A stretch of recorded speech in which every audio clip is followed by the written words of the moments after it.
जय हिंद साथियों, आज के इस क्लास में आप सभी का बहुत बहुत स्वागत है। तो साथियों, बिहार पुलिस ड्राइवर की नई भर्ती 2025 के लिए आज आपका प्रैक्टिस सेट नंबर 5 चलेगा। साथियों, इससे पहले आपका टोटल 4 प्रैक्टिस सेट कंप्लीट हो चुका है और सभी प्रैक्टिस सेट का पीडीएफ आंसर के साथ में इस बिहार पुलिस ड्राइवर के बैच में अपलोड कर दिया गया है। और साथियों, प्रैक्टिस सेट में आपको मोटर वाहन अधिनियम और सड़क चिन्ह से संबंधित जो भी क्वेश्चन आपके एग्जाम में बन सकते हैं वो सब आपको कराया जाएगा। तो अगर आपने अभी तक इस बैच को ज्वाइन नहीं किया है तो फटाफट से जाकर आप लोग इस बैच को ज्वाइन कर सकते हैं। ऑलरेडी बहुत सारे बच्चों ने बैच को ज्वाइन कर रखा है, तो आप लोग पीछे मत रहिए। बैच को कैसे ज्वाइन करना है इसके बारे में आपको क्लास के लास्ट में बताएंगे। फिलहाल अभी आप लोग इस एप्लीकेशन को डाउनलोड कर लीजिए, यहाँ पर आपको बैच मिल जाएगा। तो चलिए इसी के साथ आज के सेट को हम लोग स्टार्ट करते हैं। तो देखिए, आज का पहला क्वेश्चन है, मोटर वाहन अधिनियम कब पारित हुआ था। चलिए सभी ऑप्शन को ध्यान से देखिए। और साथियों, अगर आपको इन सेट में किसी भी क्वेश्चन का आंसर पहले से आता हो तो आप सभी नीचे लाइव चैट में या फिर कमेंट बॉक्स में अपना अपना आंसर बता सकते हैं। तो साथियों, यहाँ पर क्वेश्चन नंबर 1 के लिए आंसर हो जाएगा 14 अक्टूबर 1988। तो अगर आपसे क्वेश्चन पूछे कि मोटर वाहन अधिनियम ये कब पारित हुआ था, तो 14 अक्टूबर 1988 को। चलिए क्वेश्चन नंबर देखिए दूसरा, मोटर वाहन अधिनियम कब लागू हुआ था। देखिए, अधिनियम पारित कब हुआ था, तो 14 अक्टूबर 1988। और ये अधिनियम लागू कब हुआ था, तो याद रखिएगा 1 जुलाई 1989 को। तो दोनों डेट आपको यहाँ से ध्यान रखना है। चलिए क्वेश्चन नंबर देखिए तीसरा, मोटर वाहन अधिनियम में कुल कितने अध्याय और कितनी धाराएं हैं। आपके एग्जाम में टोटल 100 क्वेश्चन पूछे जाएंगे। 100 क्वेश्चन में से 60 क्वेश्चन जीके जीएस से रहेगा और 40 क्वेश्चन जो रहेगा वो आपका मोटर गाड़ी से संबंधित रहेगा, यानी कि रोड सिंबल हो गया, मोटर वाहन एक्ट हो गया और गाड़ी का जो पुर्जा है, गाड़ी का जो भी सामान है उससे संबंधित क्वेश्चन आएगा। तो मोटर वाहन अधिनियम में टोटल 14 अध्याय है और 217 धाराएं हैं। तो यहाँ पर ए ऑप्शन आपका सही जवाब है। चलिए आगे देखिए, एलएमवी, एमएमवी और एचएमवी ये क्या है। बिल्कुल इसी टाइप से क्वेश्चन आएंगे, बताइए इसका आंसर क्या होगा। एलएमवी, एमएमवी और एचएमवी का मतलब क्या है। तो एलएमवी का फुल फॉर्म होता है लाइट मोटर व्हीकल, एमएमवी का होता है मीडियम मोटर व्हीकल और एचएमवी का होता है हैवी मोटर व्हीकल। यानी कि यहाँ पर आंसर हो जाएगा उपरोक्त सभी। और साथियों, अगर आपको हमारा व्हाट्सअप नंबर चाहिए तो आपको क्या करना है, इसी एप्लीकेशन को अपने मोबाइल में इंस्टॉल करना है। जैसे इंस्टॉल करेंगे तो ऊपर ही आपको हमारा व्हाट्सअप नंबर मिल जाएगा, वहाँ पर भी मैसेज करके आप लोग बैच के बारे में जानकारी ले सकते हैं। किसी चालक में प्रवाहित विद्युत धारा क्या है। बताइए, किसी चालक में प्रवाहित विद्युत धारा क्या है। तो किसी चालक में प्रवाहित जो विद्युत धारा होता है ये इलेक्ट्रॉन का प्रवाह ही होता है। तो यहाँ पर ए ऑप्शन आपका सही जवाब है। इलेक्ट्रॉन पर कैसा चार्ज होता है, माइनस। और इलेक्ट्रॉन की खोज किसने किया था, तो जे थॉमसन ने। आगे देखिए, सड़क पर बनी सफ़ेद और काली धारी वाली पट्टी को क्या कहते हैं। तो सड़क पर आपने देखा होगा सफ़ेद और काली वाली जो पट्टी होता है इसको कहा जाता है जेब्रा क्रॉसिंग। ये आपने देखा होगा, यहाँ पर भी ऑप्शन आपका सही जवाब है, जेब्रा क्रॉसिंग। चलिए आगे देखिए, निषेधात्मक वाले यातायात संकेत आमतौर पर किस आकार के होते हैं। बिल्कुल इसी प्रकार से आपके एग्जाम में क्वेश्चन पूछे जाएंगे। तो निषेधात्मक वाले यातायात संकेत आमतौर पर किस आकार के होते हैं, तो यहाँ पर इसका आंसर हो जाएगा ऑप्शन ए। ठीक है, आपको सिंबल दिख रहा होगा, एक वृत्त है और इसके अंदर इस तरह से लाइन खींच दिया गया है। तो ये क्या है, निषेधात्मक वाला यातायात संकेत। तो ये आपको ध्यान रखना पड़ेगा। आगे देखिए, बोन एस में होता है। अच्छा, बोन एश कैसे प्राप्त होता है? तो हड्डी को जलाने पर जो राख होता है उससे बोन एश प्राप्त होता है, और बोन एश में कैल्शियम फॉस्फेट होता है। क्या होता है? Calcium phosphate. तो यहाँ पर सी ऑप्शन आपका सही जवाब है। और इसका इस्तेमाल कहाँ पर होता है? उर्वरक में होता है, और पॉलिशिंग में भी इसका इस्तेमाल किया जाता है। हीलियम गैस को गुब्बारों में क्यों भरा जाता है? और साथियों, अगर आपको 2025 में सच में बिहार पुलिस ड्राइवर में जाना है तो आप लोग अभी से तैयारी में लग जाइए, जमकर तैयारी कीजिए, और आप लोग फटाफट से बैच को ज्वाइन कर लीजिए। वहाँ पर डेली आपका सब्जेक्ट वाइज क्लास चल रहा है। तो हीलियम गैस को गुब्बारों में क्यों भरा जाता है? तो इसका आंसर हो जाएगा क्योंकि वह वायु से हल्का होता है। बी ऑप्शन यहाँ पर आपका सही जवाब है। 18 कैरेट सोना में शुद्ध स्वर्ण का अनुपात कितना होता है? तो शुद्ध सोना जो होता है वो 24 कैरेट का होता है। कितना कैरेट का होता है? 24 कैरेट का, यानी कि 24 कैरेट में बोल सकते हैं हम 100% प्योर सोना होता है। तो 1 कैरेट में कितना होगा? 100/24। तो 18 कैरेट में पूछा जा रहा है, तो 18 कैरेट में कैसे निकालेंगे? 18 गुना 100/24। तो 6 चौकी 24, 6 तिया 18, फिर 4 से कटेगा 100 25 बार में, तो 25 गुना 3 75, यानी कि 18 कैरेट सोना में शुद्ध सोना कितना होगा? 75% होगा। ध्यान रखिएगा। निम्न में से कौन सा पक्षी आकार में सबसे बड़ा होता है? बताइए, कौन सा पक्षी आकार में सबसे बड़ा होता है? तो ये होता है शुतुरमुर्ग। ये आकार में सबसे बड़ा होता है। यहाँ पर सी ऑप्शन आपका सही जवाब है। और साथियों, क्लास टाइमिंग नोट कर लीजिए। क्लास का समय है 7 बजे, और सब्जेक्ट वाइज क्लास का समय है शाम में 7:30 बजे। किसी वृक्ष की आयु का निर्धारण निम्न में से किसके आधार पर किया जाता है?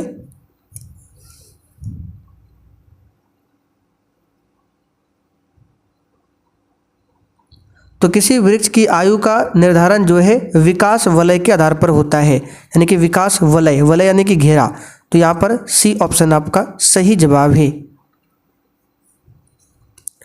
मानव में गुर्दे का रोग किसके प्रदूषण से होता है?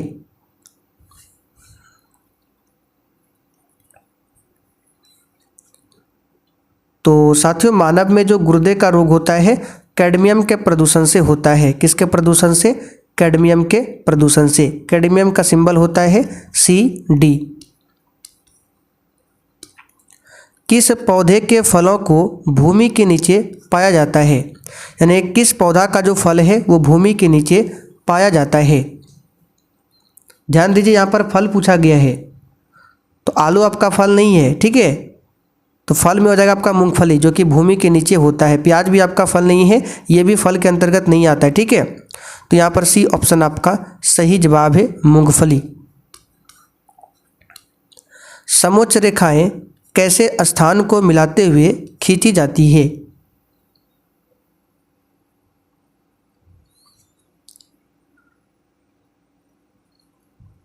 तो देखिए, समोच्च रेखा की बात करें तो समुद्र तल से एक ही ऊंचाई वाले स्थानों को जोड़ती है। तो यहाँ पर इसका आंसर क्या हो जाएगा? माध्य समुद्र तल से समान ऊंचाई वाले, यानी कि समुद्र तल से एक ही ऊंचाई वाले स्थानों को जोड़ती है समोच्च रेखाएं। निम्नलिखित में से कौन से खिलाड़ी को तत्काल ऊर्जा के लिए दिया जाता है? यानी खिलाड़ी को अगर तत्काल ऊर्जा की ज़रूरत है तो उसको क्या दिया जाता है, ये आपको बताना है। तो ये कार्बोहाइड्रेट दिया जाता है। यहाँ पर ए ऑप्शन आपका सही जवाब है। प्रोटीन सबसे अधिक किस में मिलता है? सोयाबीन में। प्रोटीन की कमी से कौन सी बीमारी होती है? तो क्वाशियोरकर बीमारी होती है, क्वाशियोरकर बीमारी, और एक बीमारी है मरासमस। ये दोनों प्रोटीन की कमी से होता है। इंटरनेट का पर्याय क्या है? और साथियों, जैसे ये क्लास खत्म होगा इसका पूरा PDF आपको आंसर के साथ बिहार पुलिस ड्राइवर के बैच में मिल जाएगा। तो इंटरनेट का मतलब वर्ल्ड वाइड वेड, ठीक है, world wide web, D option यहाँ पर आपका सही है। नव मल्यूसियन सिद्धांत निम्नलिखित में से किससे संबंधित है? नव मल्यूसियन सिद्धांत, जिसको माल्थसवाद का सिद्धांत भी बोला जाता है, यह संसाधन की कमी से संबंधित है। निम्नलिखित का मिलान कीजिए, प्राथमिक, द्वितीयक, तृतीयक, और यहाँ पर उदाहरण दिया हुआ है। तो प्राथमिक क्षेत्र जो आता है ये किस में आता है? कृषि के अंतर्गत में आता है। तो प्राथमिक क्षेत्र आपका आ जाएगा किस में? तो प्राथमिक क्षेत्र हो जाएगा आपका ए का कौन सा? तो यहाँ पर देखिए ये भी देख लीजिए, इसके माध्यम से आपको आंसर बताना है। तो प्राथमिक क्षेत्र हो जाएगा आपका मधुमक्खी पालन, ये प्राथमिक क्षेत्र के अंतर्गत में आ जाएगा। द्वितीय क्षेत्र में जूते का कारखाना, जितनी भी कारखानाएं हैं, ठीक है, विनिर्माण की चीज़ें, वो आपका द्वितीय क्षेत्र में आता है, कारखाना सब। तृतीय क्षेत्र में सलाहकारी संस्था यानी कि परामर्श सेवा, तृतीय क्षेत्र को सेवा क्षेत्र भी बोला जाता है। तो यहाँ पर 2, 3 और 1, तो यहाँ पर देख सकते हैं ऑप्शन ए में ही दिया है 2, 3, 1। समुद्रगुप्त के दरबारी कवि कौन थे?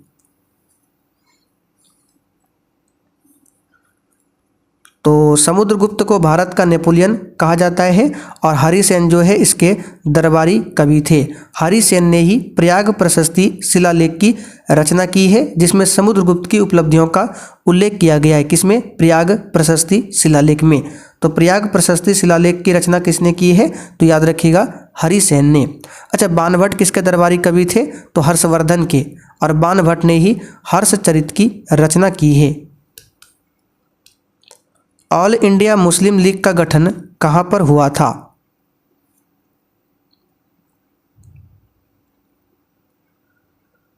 तो ऑल इंडिया मुस्लिम लीग का गठन कहाँ पर हुआ था? तो इसका आंसर हो जाएगा ढाका में। कहाँ पर हुआ था? ढाका में हुआ था। कब? तो 30 दिसंबर 1906 को। पृथ्वी की परिक्रमा करने में चंद्रमा को लगने वाला समय लगभग क्या है?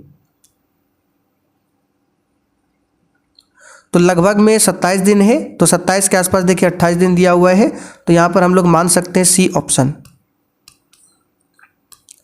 भारत में मानसून के लौटने का समय की अवधि क्या है?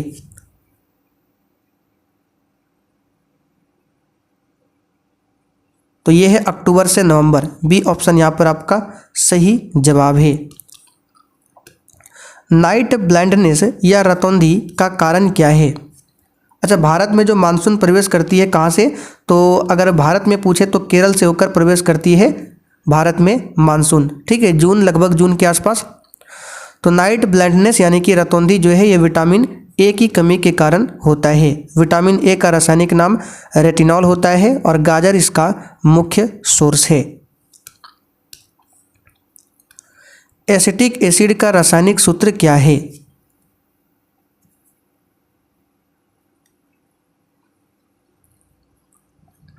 तो नींबू संतरा में एसिटिक एसिड होता है और ये आपका एक दुर्बल अम्ल का उदाहरण है। कैसा अम्ल है? दुर्बल अम्ल।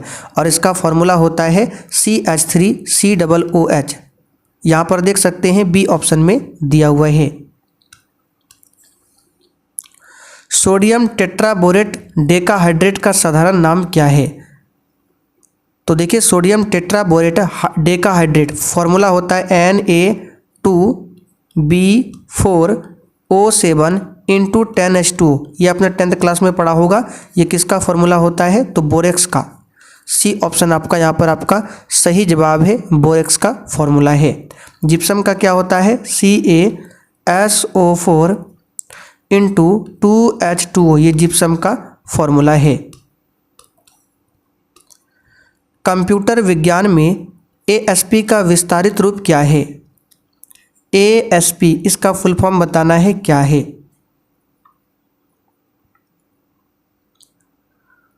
तो ASP का फुल फॉर्म होता है एप्लीकेशन सर्विस प्रोवाइडर, ठीक है, एप्लीकेशन सर्विस प्रोवाइडर। एप्लीकेशन को हिंदी में आवेदन कहते हैं, सर्विस को सेवा, और प्रोवाइडर मतलब प्रदाता, यानी आवेदन सेवा प्रदाता। शैवाल पारिस्थितिकी तंत्र यानी कि इकोसिस्टम के निम्नलिखित में से किस स्तर में आता है? तो ये आपका आता है किस में? तो याद रखिएगा उत्पादक में। अच्छा, शैवाल का अध्ययन क्या कहलाता है? तो फाइकोलॉजी। कौन सा उद्यान बांग्लादेश के साथ भी अपनी सीमाओं को साझा करता है? यानी कि कौन सा राष्ट्रीय उद्यान है जो बांग्लादेश के साथ भारत की सीमा पर भी है? तो ये है सुंदरवन राष्ट्रीय उद्यान। ठीक है, सुंदरवन राष्ट्रीय उद्यान जो कि गंगा डेल्टा पर सुंदरवन का भाग है। यहाँ पर ए ऑप्शन आपका सही जवाब है, ध्यान रखिएगा। काजीरंगा राष्ट्रीय उद्यान ये एक सींग वाला गैंडा के लिए बहुत ही प्रसिद्ध है और ये असम में है। कंचनजंगा राष्ट्रीय उद्यान कहाँ पर है? आप लोग कमेंट करके बताइए। तो पन्ना कहाँ पर है? मध्य प्रदेश में है। कंचनजंगा बताइए कहाँ पर है? तो सिक्किम में। कहाँ पर है? ये आपका सिक्किम में है। एटीएम का फुल फॉर्म क्या है? तो ऑटोमेटेड टेलर मशीन, ये एटीएम का फुल फॉर्म होता है। क्रिप्स मिशन भारत में कब आया? नॉर्मल सा क्वेश्चन है, बताइए क्रिप्स मिशन भारत में कब आया? तो क्रिप्स मिशन भारत में 1942 में आया था। ठीक है, और इसके अध्यक्ष कौन थे क्रिप्स मिशन के? तो स्टैफोर्ड क्रिप्स। अच्छा, कैबिनेट मिशन भारत कब आया था? तो 1946 में। कैबिनेट मिशन में 3 सदस्य थे। प्रथम बार जवाहरलाल नेहरू कांग्रेस पार्टी के अध्यक्ष किस वर्ष चुने गए थे?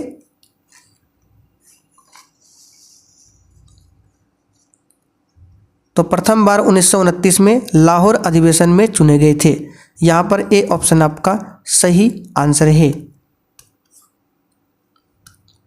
औरंगजेब की मृत्यु निम्नलिखित में से किस स्थान पर हुई थी?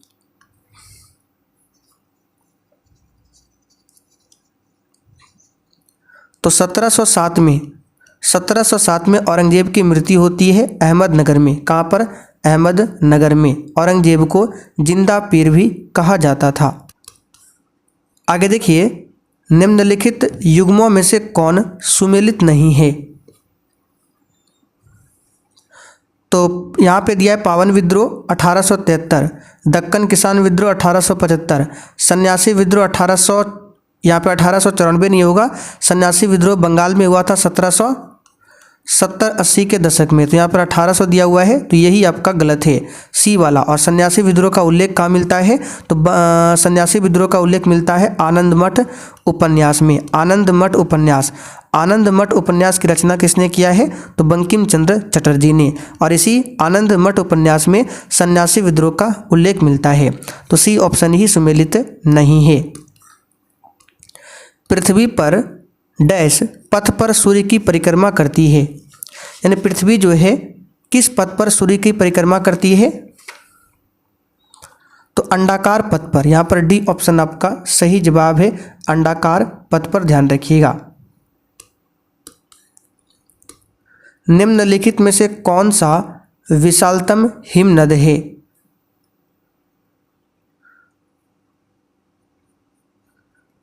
तो सियाचिन ग्लेशियर, ग्लेशियर को हिंदी में हिमनद कहते हैं, ये सबसे विशाल हिमनद है। निम्नलिखित में से किस वर्ष को संयुक्त राष्ट्र द्वारा स्वदेशी भाषाओं का अंतर्राष्ट्रीय वर्ष के रूप में घोषित किया गया है? तो ये वर्ष है 2019 का। निम्नलिखित में से कौन सी एक राष्ट्रीय पार्टी नहीं है? तो पॉलिटी क्लास में हमने राष्ट्रीय पार्टी के बारे में आपको डिटेल्स में बताए थे। पॉलिटी क्लास भी आपका हो गया है। ठीक है, उसमें लगभग 20 क्लास हो चुका है, और भी इसमें क्लास होगा। बाकी जो भी क्लास आपका छूटा हुआ है ये सब क्लास आपको मिल जाएगा। सभी क्लास का PDF भी आपको मिल जाएगा। ठीक है, अभी आपको बताएंगे बैच को कैसे ज्वाइन करना है। तो कम्युनिस्ट पार्टी ऑफ इंडिया, ये पार्टी राष्ट्रीय पार्टी है। नेशनल कांग्रेस पार्टी ये भी है। बहुजन समाज पार्टी BSP ये भी है। जबकि द्रविड़ मुन्नेड़ कड़गम ये नहीं है। ठीक है, तो सी ऑप्शन ही सही है।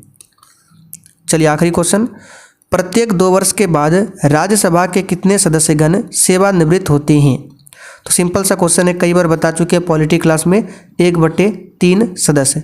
राज्यसभा में मैक्सिमम 250 सदस्य हो सकते हैं, जिसमें से 12 सदस्यों को राष्ट्रपति मनोनीत करता है। तो चलिए साथियों, आज के लिए इतना ही। अब आपको बताते हैं बैच को कैसे ज्वाइन करना है। बाकी जिनको पता है, जिन्होंने बैच ज्वाइन कर रखा है, आप लोग जा सकते हैं। तो यहाँ पर देख सकते हैं, ये है आपका बिहार पुलिस ड्राइवर का बैच। डेली क्लास मिल जाएगा, सब्जेक्ट वाइज क्लास मिल जाएगा, सभी क्लास का PDF आंसर के साथ मिल जाएगा, बूस्टर नोट्स आपको मिल जाएगा, जो क्लास में एक्स्ट्रा क्वेश्चन बताते हैं वो सब मिलेगा लिखा हुआ 1 लाइनर फॉर्म में। क्वेश्चन बैंक आपको मिल जाएगा बिहार पुलिस का 12-13 साल का, ठीक है। और इंपॉर्टेंट शॉर्ट नोट्स मिल जाएगा, जो कि सब्जेक्ट वाइज छोटा छोटा शॉर्ट नोट्स होता है, ये मिलेगा। साथ में स्पेशल बिहार का भी आपको नोट्स मिल जाएगा। तो आप लोग देर मत कीजिए, सीमित समय के लिए ऑफर है। आपको नंबर कहाँ पर मिलेगा, तो इस एप्लीकेशन को प्ले स्टोर से डाउनलोड कीजिए। इसी के अंदर आपको हमारा व्हाट्सएप नंबर मिल जाएगा। जैसे ही डाउनलोड करेंगे तो ऑल कोर्स पर क्लिक करना है, तो इस तरह से शो होगा। तो आपको नीचे वाला बैच को ज्वाइन करना है। ये है बिहार पुलिस चालक सिपाही के लिए। यहाँ पर बाय नाउ का ऑप्शन आएगा, क्लिक करके ज्वाइन कर सकते हैं। और किसी भी प्रकार की समस्या हो तो नंबर आपको यहाँ पर दिख रहा होगा, ठीक है। इंस्टॉल करेंगे तो आपको मिल जाएगा।